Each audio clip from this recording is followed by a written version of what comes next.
Hi guys, ito yung ulam ko today. Tahong.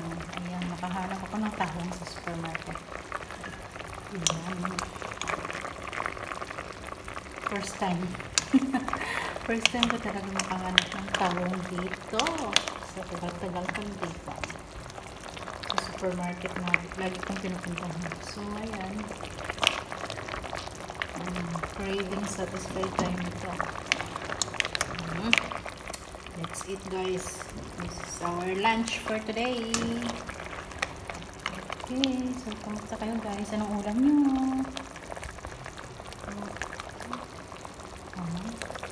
Wow. Sarap na siya ba? Ano?